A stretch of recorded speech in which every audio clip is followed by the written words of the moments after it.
तत्ववित्तु महाबाहो गुण कर्म विभागयोः गुणा गुणेषु वर्तन्त इति मत्वा न सज्जते। परंतु हे महाबाहो, गुण और कर्म के विभाग के सत्य को जानने वाला ज्ञानी पुरुष यह जानकर कि गुण गुणों में वर्तते हैं, कर्म में आसक्त नहीं होता। प्रकृति के 3 गुण बताए गए हैं, सत्व, रज और तम। 3 गुण हैं प्रकृति के, और मनुष्य के अंदर भी 3 गुण होते हैं। सात्विक वृत्ति होती है हमारी, या राजसिक या तामसिक। तो सत्व, रज और तम, ये 3 गुण प्रकृति में भी हैं और यह हमारे भीतर भी हैं। तो हमारे जो गुण हैं वो प्रकृति के गुणों के साथ मिलकर फिर कर्म होते हैं। जो हमारा स्वभाव है हम उसी के अनुसार चीज़ों को ढूंढते हैं। एक सात्विक मनुष्य सात्विक चीज़ों को ढूंढता है। उसे मंदिर जाना अच्छा लगता है, उसे प्रार्थना करना अच्छा लगता है। वो ऐसे मित्रों की टोली बनाता है जिनके साथ बैठकर वो ज्ञान की चर्चा कर सके, सत्संग कर सके, पूजा कर सके, ध्यान कर सके। वो सात्विक चीज़ें ढूंढेगा, सात्विक वस्त्र ढूंढेगा, सात्विक भोजन ढूंढेगा। उसके सामने कैसी भी चीज़ें रख दी जाएं, वो सात्विक आहार को ग्रहण करेगा। तो सात्विक वृत्ति सात्विक चीज़ों को पकड़ लेती है। ऐसे ही राजसिक वृत्ति राजसिक चीज़ों को ढूंढती है।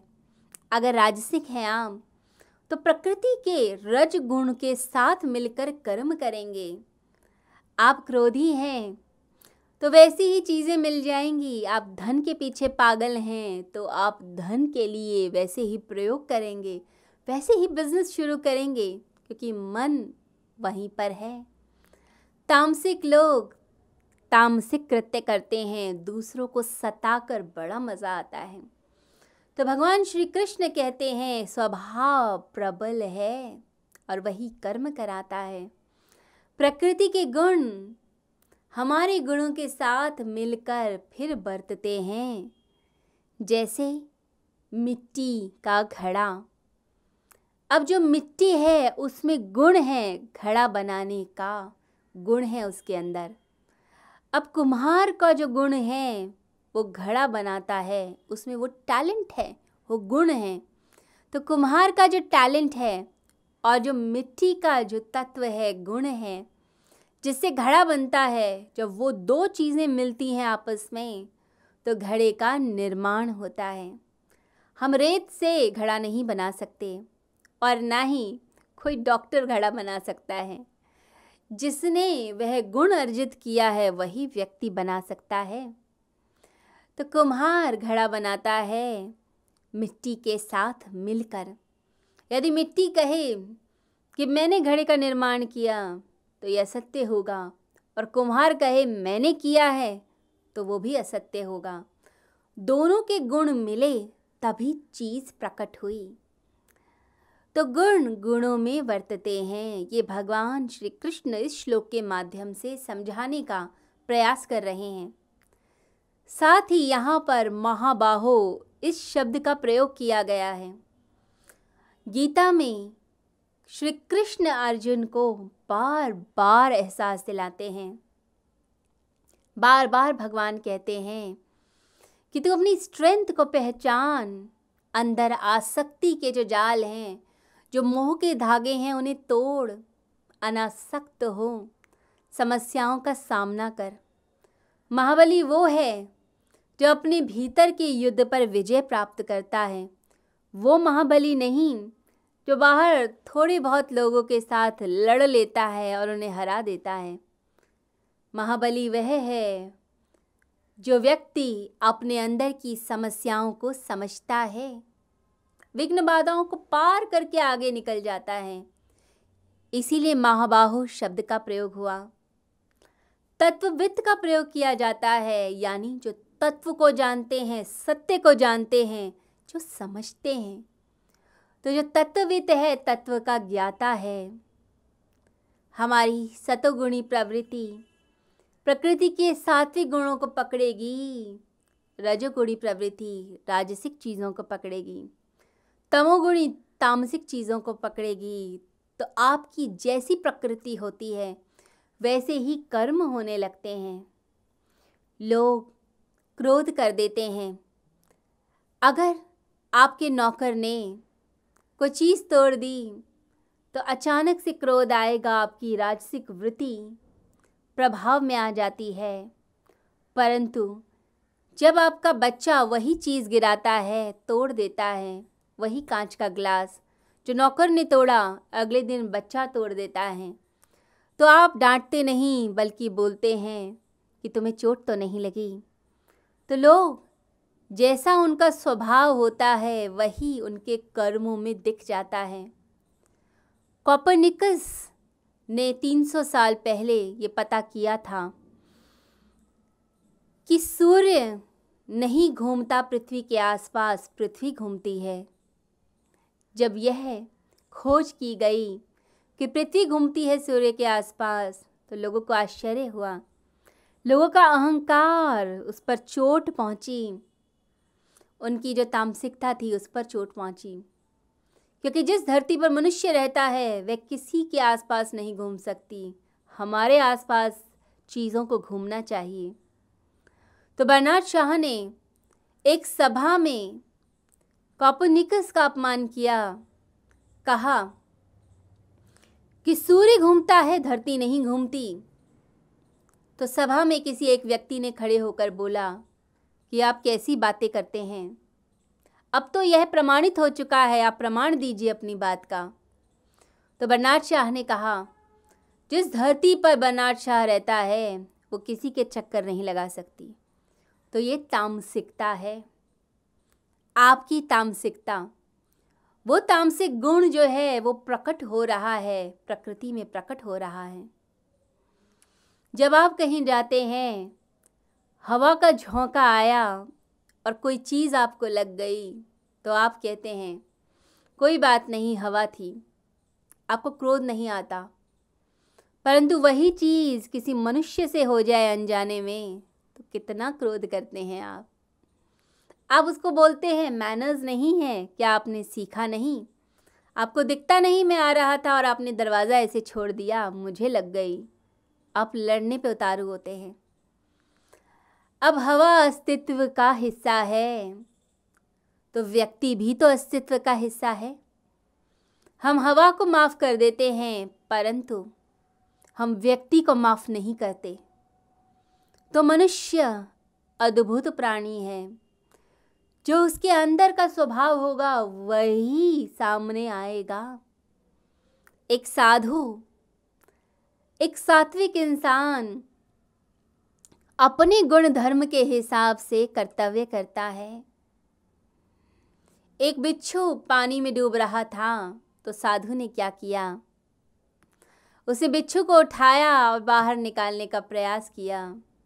बिच्छू ने डंक मारा, साधु का हाथ कांप गया, वापस बिच्छू नीचे पानी में गिर गया। परंतु साधु ने अपना स्वभाव नहीं छोड़ा, फिर दोबारा बिच्छू को पकड़कर बाहर निकालने का प्रयास किया। 2-3 बार डंक मारा बिच्छू ने। तो शिष्यों ने कहा साधु से कि आप छोड़ दीजिए, कि आपको डंक मार रहा है, आप क्यों कर रहे हैं। तब साधु ने कहा, जब ये अपना स्वभाव नहीं छोड़ सकता तो मैं अपना स्वभाव क्यों छोड़ूं। वो बुराई कर रहा है परंतु मैं अच्छाई का स्वभाव क्यों छोड़ूं। पर मनुष्य अद्भुत है, वो दूसरों से देखता है, प्रेरणा ले लेता है कि वो बुरा कर रहा है तो मैं क्यों अच्छा करूं, मैं भी बुरा बन जाता हूं। आप बुराई शुरू कर देते हैं।